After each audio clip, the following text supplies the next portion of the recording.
Hi ಎಲ್ಲ ಎಲ್ರಿಗೂ ಸ್ವಾಗತ ಸುಸ್ವಾಗತ. ನಿಮ್ಮ ಜೊತೆ ನನ್ನ ಕಥೆ ಧಾರಾವಾಹಿ ಮತ್ತೆ ಸಂಚಿಕೆ ಏನಾಗಿದೆ ನೋಡೋಣ ಬನ್ನಿ.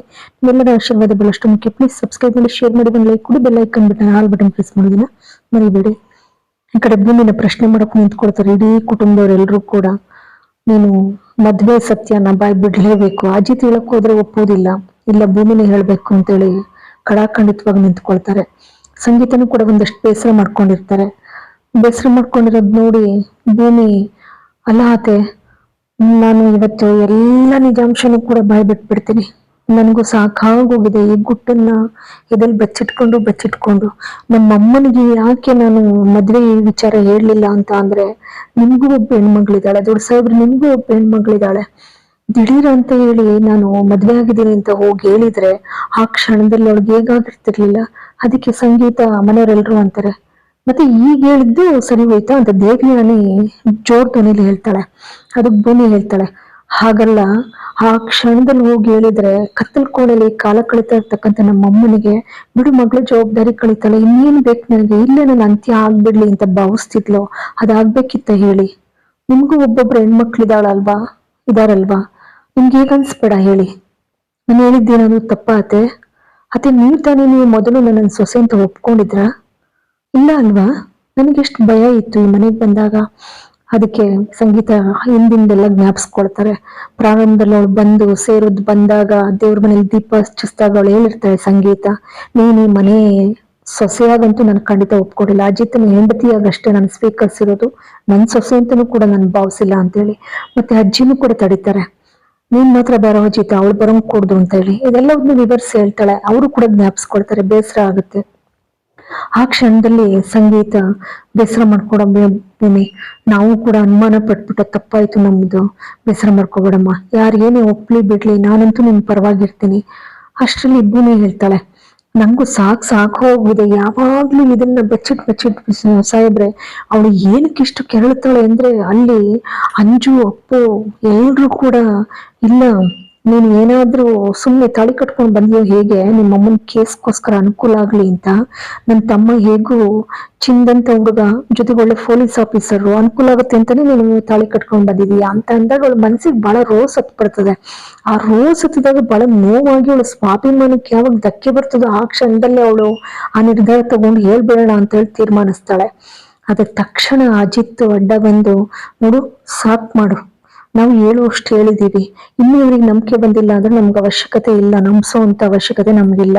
ಅಮ್ಮ ನಿಮ್ಗೆ ಹೇಳ್ಬಿಡಿ, ಕಷ್ಟ ಅಂತ ಅನ್ಸಿದ್ರೆ ನಾನು ನನ್ನ ಹೆಂಡತಿ ಭೂಮಿ ಈ ಮನೆ ಬಿಟ್ಟು ಹೋಗ್ತೀವಿ, ನಾವು ಬೇರೆ ಮನೆ ಮಾಡ್ತೀವಿ ನಾವು. ಹಾಗಂತಿದ್ದಾಗನೇ ಸಂಗೀತ ಓಡ್ ಬರ್ತಾರೆ. ಭೂಮಿ ಬೇಜಾರ್ ಮಾಡ್ಕೋಬೇಡಮ್ಮ, ಅನುಮಾನಿಸಿದಕ್ಕೆ ನಾನು ತಪ್ಪು ಮಾಡ್ಬಿಟ್ಟೆ, ನಾನು ನಿನ್ನ ನಂಬೇಕಿತ್ತು, ತಪ್ಪು ಮಾಡ್ದೆ ಭೂಮಿ, ಏನು ಅನ್ಕೋಬೇಡ ಅಂತ ಹೇಳಿ ಅಪ್ಕೊಂಡು ಸಮಾಧಾನ ಮಾಡ್ತಾರೆ. ಆ ಸಮಾಧಾನ ಮಾಡ್ಬಿಟ್ಟು ಎಲ್ರು ಅವ್ರವ್ರ ಪಾಡಿಗೆ ಒಳಕ್ ಹೋಗ್ತಾರೆ. ಒಳಕ್ ಹೋದ್ಮೇಲೆ ಅಜಿತ್ ನಿಂತ್ಕೊಂಡು ಮಾತಾಡ್ತಾ ಇರ್ತಾನೆ ಭೂಮಿ ಜೊತೆ. ಅಲ್ಲ ನೀ ಕುಲ್ಡು ಮೆಂಟ್ಲಾಡ್ದಂಗ್ ಆಡ್ತೀಯಲ್ಲ, ನಿನಗೆ ಸ್ವಲ್ಪನಾದ್ರೂ ಪ್ರಜ್ಞೆ ಬೇಡವಾ ನಿನಗೆ? ಹೋಗಿ ಹೋಗಿ ನಾವು ಮದ್ವೆ ಆಗಿರೋ ವಿಚಾರನ ಹೇಳ್ಬಿಡ್ತದ್ದಲ್ಲ ಅಂತ. ಅದಕ್ ಭೂಮಿ ಅಂತಾಳೆ, ನಾನು ಎಲ್ಲಿ ಹೇಳಿದೆ, ಹೇಳಲಿಲ್ಲ ಬಿಡಿ. ಅದಕ್ಕೆ ಅಜಿತ್, ನಾನು ಒಪ್ಪಲ್ಲ ಭೂಮಿ, ಇದ್ ನನ್ ಮನ್ಸಿಗೆ ಬಹಳ ನೋವಾಯ್ತು ನನಗೆ. ಆ ಕ್ಷಣದಲ್ಲಿ ನಾನು ಏನಾದ್ರೂ ನೀನ್ ತಡಿಲಿಲ್ಲ ಅಂದ್ರೆ ಬಾಯ್ ಬಿಟ್ಬಿಡ್ತಿದ್ದೆ.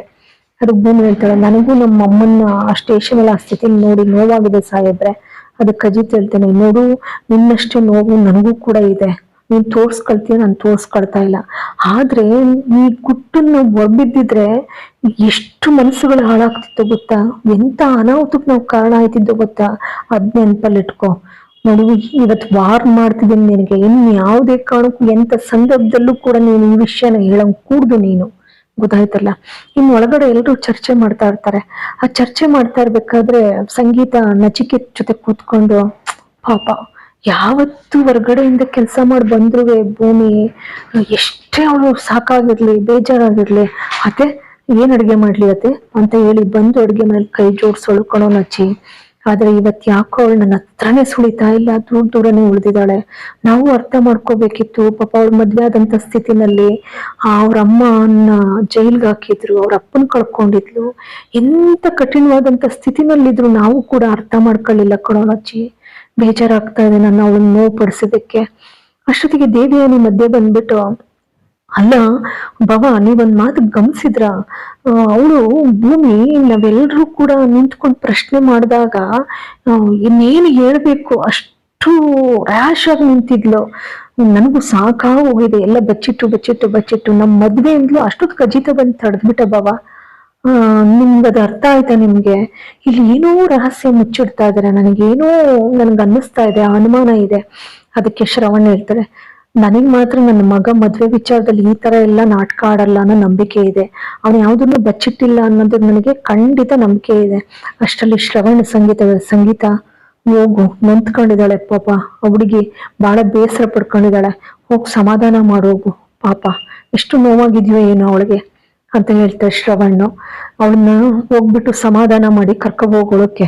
ಅಷ್ಟರಲ್ಲಿ ಭೂಮಿ ಸಮಾಧಾನ ಮಾಡಕ್ಕೆ ಅಂತೇಳಿ ಸಂಗೀತ ಹೋಗ್ತಾರೆ.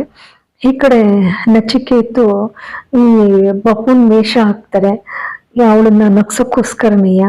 ಸತ್ಯಣ್ಣ ಚಾರ್ಲಿ ಚಾಪ್ಲಿನ್ ವೇಷ ಹಾಕ್ತಾರೆ. ಇಬ್ರು ಕೂಡ ಏನು ಡ್ಯಾನ್ಸ್ ಮಾಡ್ತಾ, ಅವಳು ಸುತ್ತಲೂ ಕೂಡ ಆಕ್ಟಿಂಗ್ ಮಾಡ್ತಾ ಬಿದ್ದು ಬಿದ್ದು ನಗಂಗ್ ಮಾಡ್ತಾರೆ. ಅಜ್ಜಿನೂ ಕೂಡ ಜೊತೆನಲ್ಲಿ ಸೇರ್ಕೊಂಡು ಡ್ಯಾನ್ಸ್ ಮಾಡ್ತಾರೆ. ಅಜ್ಜಿನೂ ಕೂಡ ಅವಳನ್ನ ನಗಿಸ್ತಾರೆ. ಎಲ್ಲ ಇಡೀ ಫ್ಯಾಮಿಲಿ ಎಲ್ರು ಕೂಡ, ಸಂಗೀತ, ನಚಿಕೇತ, ಸತ್ಯಣ್ಣ ನಚಿಕೇತ ಅಂತೂ ಅಷ್ಟು ಪ್ರೀತಿಯಿಂದ ನೋಡ್ಕೊಳ್ತಾರೆ. ನಚಿ ಅಂತಾನೆ ಅವನು ನಚಿಕೇತ, ನಮ್ಮ ಅತ್ತಿಗೆ ನಾನ್ ನಗಿಸ್ತೀನಿ ಅಂತಲೇ ಪಣ ತೊಟ್ಟು ಬರ್ತಾನೆ. ಅದೇ ರೀತಿನಲ್ಲೇ ಅಷ್ಟು ಬಿದ್ದು ಬಿದ್ದು ನಗ್ಬೇಕು ಭೂಮಿ. ಅಷ್ಟ್ರ ಮಟ್ಟಿಗೆ ಇಡೀ ವಾತಾವರಣ ಎಲ್ಲ ತಿಳಿ ಹಾಕ್ಸ್ಬಿಡ್ತಾರೆ. ಆನಂತರ ಭೂಮಿನೂ ಕೂಡ ತೀರ್ಮಾನಿಸ್ತಾಳೆ, ನಾನು ಎಂತ ಅನಾಹುತಕ್ಕೆ ಆಸ್ಪದ ಕೊಡ್ತಾ ಇದ್ದೆ, ಇನ್ನೊಂದು ಕ್ಷಣ ಏನಾದ್ರೂ ಬಂದು ಅಜಿತ್ ಸಾಹೇಬ್ರೇನಾದ್ರೂ ತಡಿಲಿಲ್ಲ ಅಂದಿದ್ರೆ ನನ್ನನ್ನ ಖಂಡಿತ ನಾನು ಎಲ್ಲವನ್ನೂ ಕೂಡ ಬಾಯ್ ಬಿಟ್ಬಿಡ್ತಿದ್ದೆ. ಎಂತ ಅನಾಹುತ ಆಗ್ತಿತ್ತು, ಈ ಕುಟುಂಬದಲ್ಲಿ ಇಷ್ಟು ಅನ್ಯೋನ್ಯತೆ ತುಂಬಿದೆ, ಇವತ್ತು ನನಗೆ ನೋವಾಗಿದೆ ಅಂತ ಹೇಳಿ ನನ್ನ ಪ್ರೀತಿ ಮೈದುನ ನನ್ನನ್ನು ಇಷ್ಟೊಂದು ನಕ್ಕು ನಗಿಸ್ತಾ ಇದ್ದಾರೆ. ನನ್ನನ್ನ ತಂಗಿ ಅಂತಲೇ ಭಾವಿಸಿರೋ ಸತ್ಯಣ್ಣ ಇಷ್ಟೊಂದು ನಗಿಸ್ತಾ ಇದ್ದಾರೆ. ಇಡೀ ಮನೆಯವರೆಲ್ಲರೂ ಕೂಡ, ಅಜ್ಜಿ ಸಮೇತವಾಗಿ ಎಲ್ಲರೂ ಕೂಡ ಮಿಂಗಲ್ ಆಗಿದ್ದಾರೆ.